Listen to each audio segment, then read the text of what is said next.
So your book speaks of structure to support the establishment of other characteristics of a purposeful organisation. Can you give me some examples of how this works?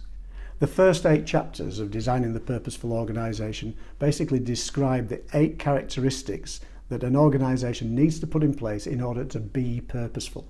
And the first characteristic is purpose itself, and structure applies to all of these 8 characteristics. So when it comes to purpose, it's things like, first of all, taking time out to understand the purpose systematically through the lenses of all the different stakeholders, and to capture that information in the form of something that might resemble a stakeholder charter, and to also systematically raise the primary purpose, the most inspiring purpose, to a level that begins to drive everything that goes on in the organisation. So there is structure even within purpose itself.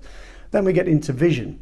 And the way that structure plays out in that is that we have to be systematic about looking at the future of our organisation from the perspective of everything that goes on there. It's people, it's systems, it's processes, it's markets, and so on and so forth. So there is structure in how we look at vision, and there's also structure in how we share vision. So it's about taking it down from the boardroom to the next tier of management and eventually to teams, not just in a cascade, but actually with engagement all the way, so that the vision that is held by the people at the sharp end begins to amalgamate and become powerful as it mixes with the vision of the leaders in the organisation. And that has to happen on a regular basis, at least annually, and certainly every time there is a significant change in the organisation. So there needs to be structure in there. Similarly with engagement, how often do teams get together? Is it every month, every week? Is it quarterly?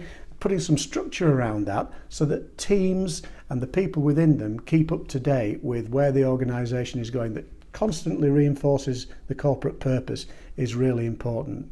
Then we're getting into the culture, the character of the organisation. And again, understanding that. Which are the values that are important? Have we measured them? Have we taken time to work out what they mean in terms of behaviours? Have we developed team charters where teams actually say how these values play out in the work that they do?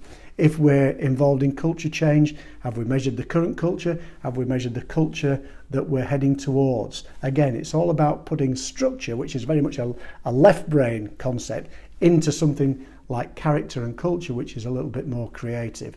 We need clearly structure in the way that we measure and table and process our results. And we even need structure in terms of success. Left to people's own devices, success is something that arises naturally, but it tends to be at the personal level.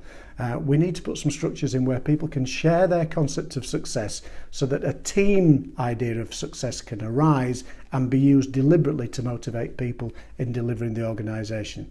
And talent, this is something again that needs to be measured. What are the most powerful strengths that people bring into the workplace, and consciously recognising those, putting in place development plans so that we turn those talents into strengths, putting them to more use in a way that adds value. And again, there are systems and processes that we can put in place just to help people through that journey so that they begin to add the maximum value that they can. So it's about thinking about structure from all these different lenses and making sure that our organisations function efficiently.